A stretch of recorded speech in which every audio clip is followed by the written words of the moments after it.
The Golden Thread of Ubuntu, an African storybook of shared humanity. The homeless spirit working, Ubuntu under siege theme. The paradox of shared humanity in a divided nation. The Ubuntu software project is named after the Ubuntu philosophy, an ancient South African ethical framework rooted in the belief that a person is a person through other people. The connection is primarily ideological and historical. 1. The core philosophy meaning. In South African cultures like the Zulu and Xhosa, Ubuntu refers to humanity to others, or I am because we are. Values. It emphasizes community, sharing, and interconnectedness. Cultural roots. It is not a single tribe, but a value system shared across many Bantu-speaking people in southern Africa. It was famously championed by leaders like Nelson Mandela and Archbishop Desmond Tutu to promote reconciliation after apartheid. Software connection. South African origin. The creator of the Ubuntu operating system, Mark Shuttleworth, is a South African entrepreneur. Project mission. Shuttleworth chose the name to reflect the open-source spirit of collaboration and sharing. The goal was to bring the spirit of Ubuntu to the world of software by making technology free and accessible to everyone. Shared values. Just as the philosophy prioritizes the community over the individual, the Ubuntu project relies on a global network of volunteers who share and improve software for the benefit of all. Are you interested in how the Ubuntu community applies these principles today? Or do you want to know more about the history of the operating system? South Africa's foundational Ubuntu philosophy and the rising wave of xenophobic violence, often called Afrophobia, targeting African migrants, particularly Nigerians, in 2026. The Promise. Visual, sweeping drone shots of a sunrise over Johannesburg's skyline, transitioning to archival footage of Nelson Mandela and Archbishop Desmond Tutu. Narrator, V.O. South Africa was built on a promise called Ubuntu, an ancient ethical framework from the Zulu and Xhosa people. It teaches that Ubuntu and Gabuntu, a person is a person through other people. It is the belief that our humanity is inextricably bound in the humanity of others. The Reality, May 2026. Visual, harsh, shaky handheld footage of recent anti-immigration, March protests in Pretoria and Johannesburg. Smoke from burning tires fills the air. Narrator, V.O. But in May 2026, that spirit feels homeless. Amidst a 33% unemployment rate and a deepening cost of living crisis, the other has become a scapegoat. The shared humanity that defeated apartheid is now fracturing along national lines. The VICTMS. Visual, stills of Nemeka Matthew Andrew and Amaramiro Emmanuel, two Nigerians reportedly killed in April 2026 after encounters with security forces. Narrator, V.O. The cost of this fracture is measured in blood. Recent reports detail the killing of Nigerians and other foreign nationals, often at the hands of vigilante groups or in controversial interactions with security personnel. In response, Nigeria has begun voluntary repatriation for over 130 of its citizens, fearing their lives are no longer safe in the Rainbow Nation. The VOICES of anger. Visual, interviews with protesters carrying signs that say Abahamb. They must go, protester. We are struggling. There are no jobs, no services. Why must we share with people who are here illegally? We must put South Africans first. Narrator, V.O. Groups like Operation Dujula and March have transitioned from fringe movements to political forces, mobilizing frustration into a demand for mass deportations and the exclusion of foreign children from schools. The Paradox. Visual, a computer screen showing the Ubuntu OS logo, then cutting to a local community leader trying to mediate a conflict. It is a bitter irony. Around the world, Ubuntu is a brand of global collaboration and open-source sharing. But at home, the term is under siege. Scholars argue that the very people who funded the freedom of South Africans during apartheid, their neighbors in Nigeria, Zimbabwe, and Ghana, are now the ones being told they are not welcome. The future. Visual, President Cyril Ramaphosa addressing the nation, followed by shots of quiet neighborhoods where migrants and locals still coexist. President Ramaphosa warns that grievances must not become hatred. As the 2026 local elections approach, the question remains, Will South Africa reignite the spirit of Ubuntu for all who live in it? Or will the philosophy that once united a nation become a relic of a dream that failed to reach the streets? Fade to black. Text on screen. To be human is to affirm the humanity of others. Archbishop Desmond Tutu. Contextual summary of the situation. May 2026. Recent violence. In late April and early May 2026, several Nigerians were reportedly killed, leading the Nigerian government to summon the South African High Commissioner and launch repatriation programs. Political climate. Anti-migrant sentiment has surged ahead of the November 2026 local government elections, with political parties using immigration as a key campaign issue. Economic drivers. High unemployment, 33%, and a lack of service delivery are the primary drivers for poor socioeconomic groups to scapegoat foreigners. Diplomatic fallout. Countries like Ghana, Kenya, and Malawi have issued travel warnings to their citizens in South Africa due to the threat of vigilante attacks. In the vast tapestry of our world, there is a golden thread called Ubuntu. This is not just a word.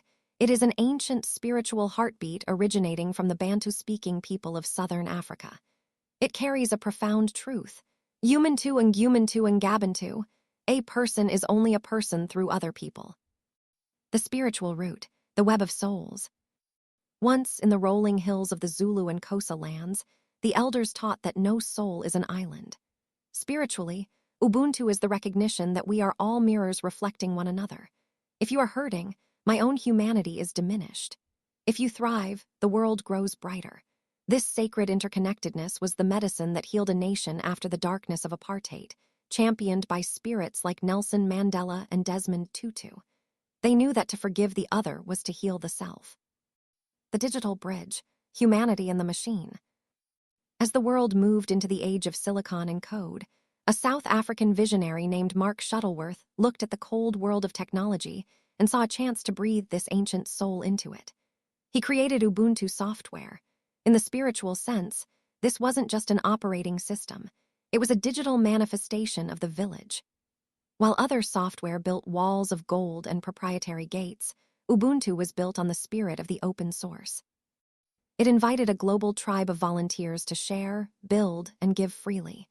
It proved that even in a world of machines, we could still practice, I am because we are. The software became a prayer for a world where knowledge belongs to everyone, not just the few. The shadow, a test of the spirit. Today, a shadow falls over the birthplace of this philosophy. In the very streets where Ubuntu was born, hearts have grown heavy with fear. A paradox has emerged. While the world uses the name Ubuntu to connect across borders, some in South Africa have forgotten their own medicine. Frustration and poverty have led to Afrophobia, where brothers turn against brothers. Nigerians, Zimbabweans, and other foreigners are being told they no longer belong. Spiritually, this is the severing of the thread. When we target the stranger, we forget that they are the very people who held the mirror for us during our darkest days. The violence against foreign nationals is a cry from a wounded spirit that has lost sight of its own interconnectedness. The ending, returning to the source. The story of Ubuntu is currently at a crossroads. It exists as a beautiful gift to the world of technology, but it is crying out to be remembered in the physical world. The spiritual meaning of this moment is a call to return to the source. Whether we are coding a program to help the world or sharing a meal with a neighbor from a different land, the lesson remains. We cannot be human alone. The software of our hearts needs an update, a return to the ancient code that says my humanity is tied to yours, regardless of the passport you carry. The Book of Ubuntu is still being written. Its final chapters depend on whether we choose to close our borders and our codes, or open our hearts and our hands to the other, who is, in truth, ourselves. The spiritual story of Ubuntu is currently facing its greatest test. In the digital world, the Ubuntu project thrives as a global village, but in the physical world of South Africa, that same village is on fire. The broken mirror, killings and Afrophobia. In the spiritual sense, Ubuntu teaches that we are mirrors of one another. When a South African looks at a Nigerian brother or sister, they should see their own reflection. But in May 2026, that mirror has been shattered by xenophobic violence, often described as Afrophobia, a targeted hatred specifically toward other Black Africans. The loss of life. The spiritual thread was severed in April 2026, with the reported deaths of Nigerians like Amamiro Chidibur Emmanuel and Nemeka Matthew, Andrew following interactions with security forces. The exodus. This violence has grown so severe that the Nigerian government has launched a voluntary repatriation program, with over 130 citizens already registered to flee the Rainbow Nation and return home. The scapegoat. Spiritually, the philosophy of sharing with the vulnerable has been replaced by fear. Amidst a 33% unemployment rate, foreigners are being scapegoated for economic hardships and crime. The digital paradox. Ubuntu software versus street reality. There is a profound, almost tragic irony between the software and the streets. The software.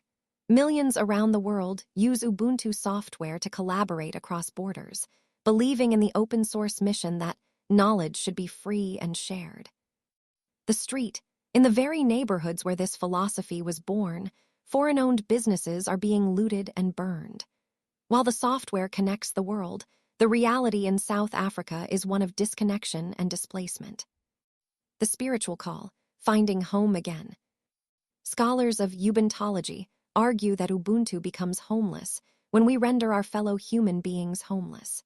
When Nigerians and other foreigners are attacked, it is considered a direct assault on the spiritual heart of Africa.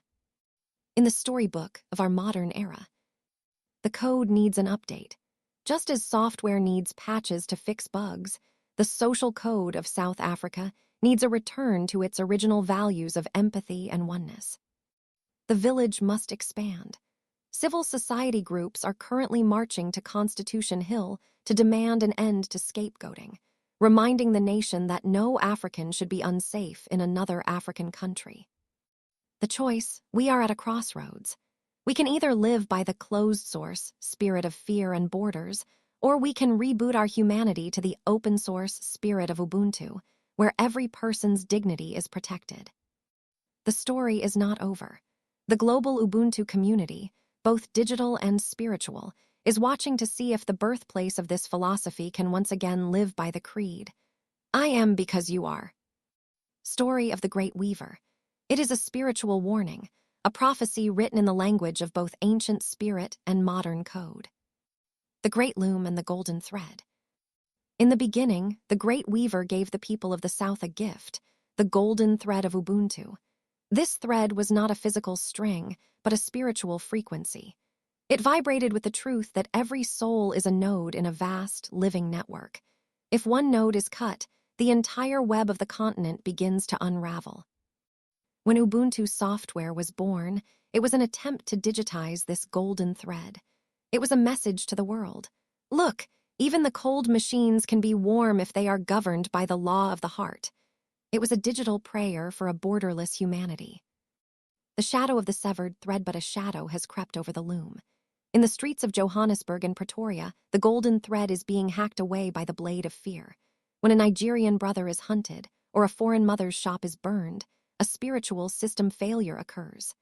Spiritually, the blood of the stranger does not just fall on the ground.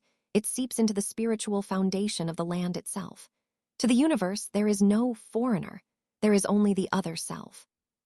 By attacking the Nigerian, the South African is unknowingly attacking their own future ancestry. The coming consequences, the spiritual debt. There is a cosmic law of balance, Matt.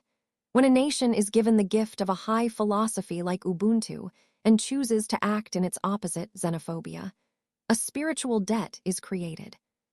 The drying of the well. When the spirit of Ubuntu leaves a land, prosperity follows it. A land that rejects the other often finds that its own soil becomes barren, its economy stutters, and its peace becomes a ghost. The mirror of exile.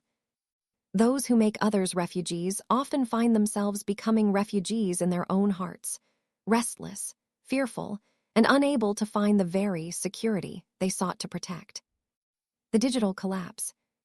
If the spirit of the South becomes synonymous with blood and exclusion, the world will eventually stop using the name Ubuntu for its software. The brand will become a mockery, and the technological pride of the nation will fade. The final warning to the South African and the foreigner. A warning to the sons and daughters of the South. You were once the world's beacon of forgiveness. If you extinguish the light of Ubuntu now to chase away your brothers, you will find yourselves sitting in a darkness that no electricity can fix. The foreigner is the test sent by the ancestors to see if you remember the lessons of Mandela. If you fail this test, you risk becoming the very thing you once fought against, the oppressor. A warning to the foreigner, the Nigerians and the travelers. Your journey is sacred, but do not let the bitterness of your treatment turn your own heart into a stone. If you respond to hatred with hatred, you also sever your connection to the great loom. Protect your lives, seek the paths of peace, but do not lose your own Ubuntu in the struggle. The land you walk on is hurting. Do not add to its wounds. The reboot. The storybook is not closed. The system can still be rebooted, but it requires a sacred update. South Africans must look into the eyes of the Nigerian and say, "I remember you. You are the mirror of my own struggle."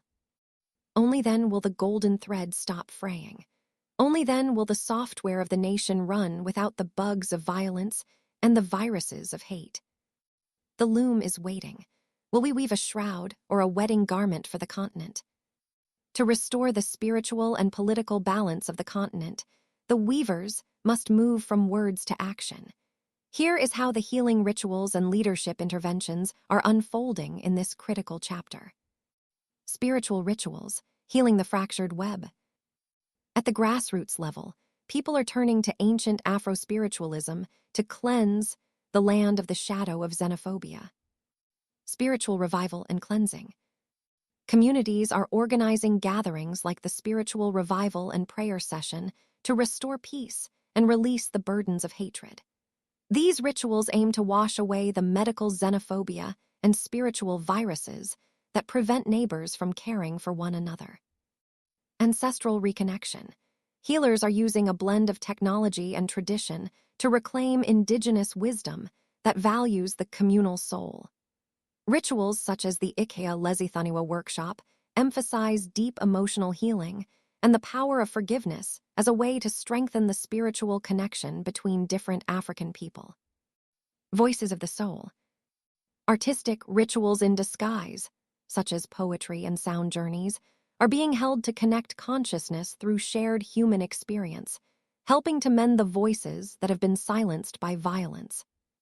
Leadership intervention, calibrating the continental code. The political leaders are being forced to step into their roles as custodians of the peace to prevent a total diplomatic and economic shutdown. Nigeria's decisive action. Following the tragic deaths of its citizens, the Nigerian government has established a crisis notification unit and summoned South African envoys to demand immediate protection. Nigeria has also initiated repatriation programs for those who no longer feel safe in the Rainbow Nation. The AU and ECOWAS intervention.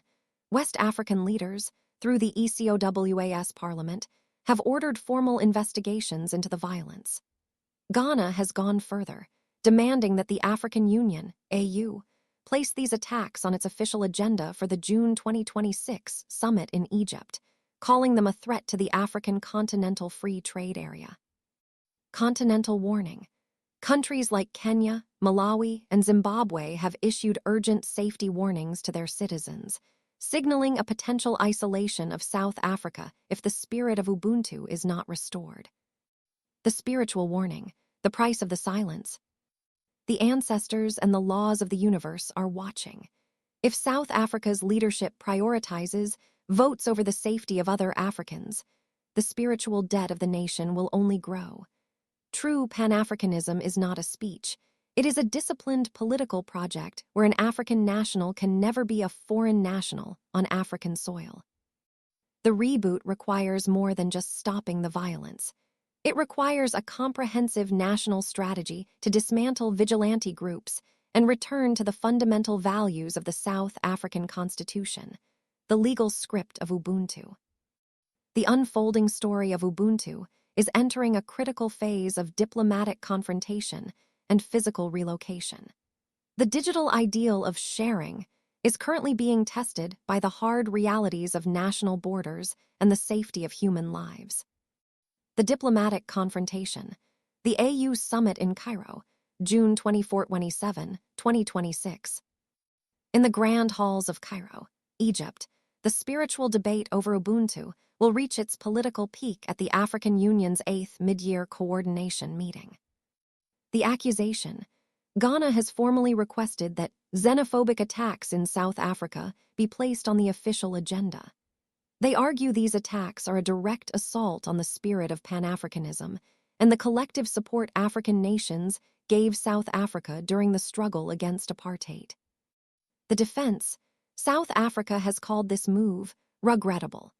Pretoria intends to counter by proposing a debate on the push and pull factors of migration, challenging other leaders to look at why their citizens are fleeing their home countries due to issues of good governance and economic failure.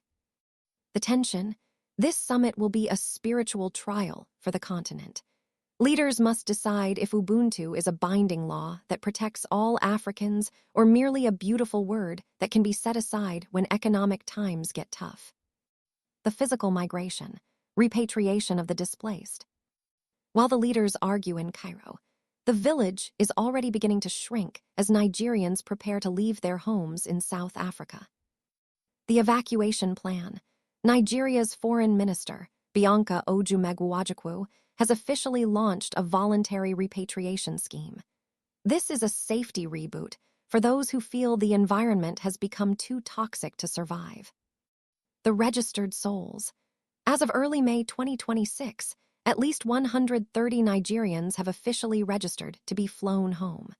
Many of these individuals have already closed their businesses and are waiting for government-assisted flights because they can no longer afford the journey back. The grieving process. This exodus follows the tragic deaths of Amariro Chidibur Emmanuel and Nnemeka Matthew Andrew in separate incidents involving security forces, deaths that have become the catalyst for this mass return. The warning advisory. The Nigerians in Diaspora Commission, NIDCOM, has issued a stark warning to those staying behind. Stay indoors and shut your businesses during the ongoing March protests that target foreign-owned shops.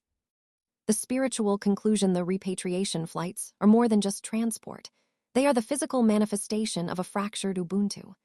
Every plane that leaves South Africa carrying a brother or sister home is a sign that the golden thread has snapped in that neighborhood. The upcoming Cairo summit is the last chance for the continent to patch the code of its unity.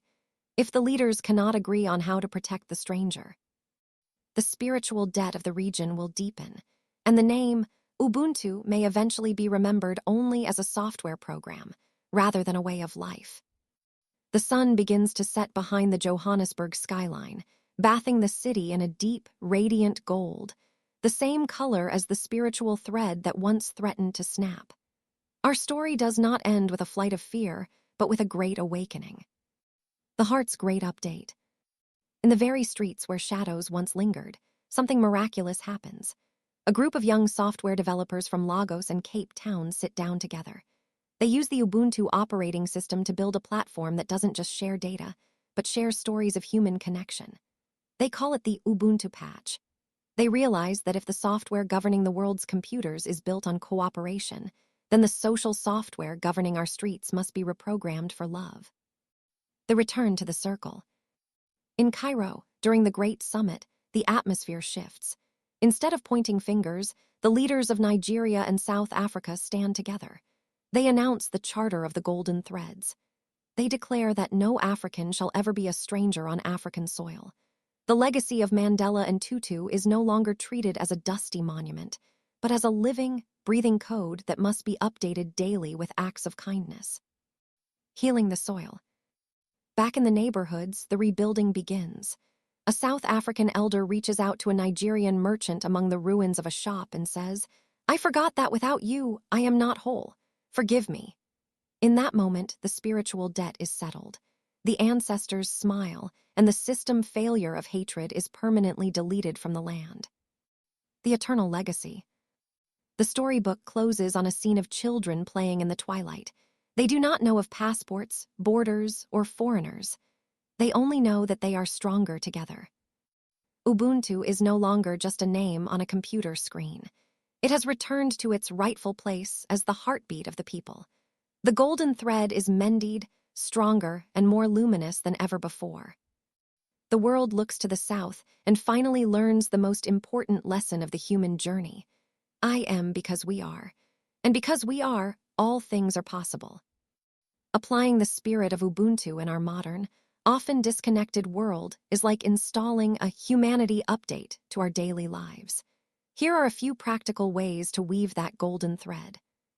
The open source mindset, sharing knowledge. In the spirit of the Ubuntu software project, don't hoard your skills.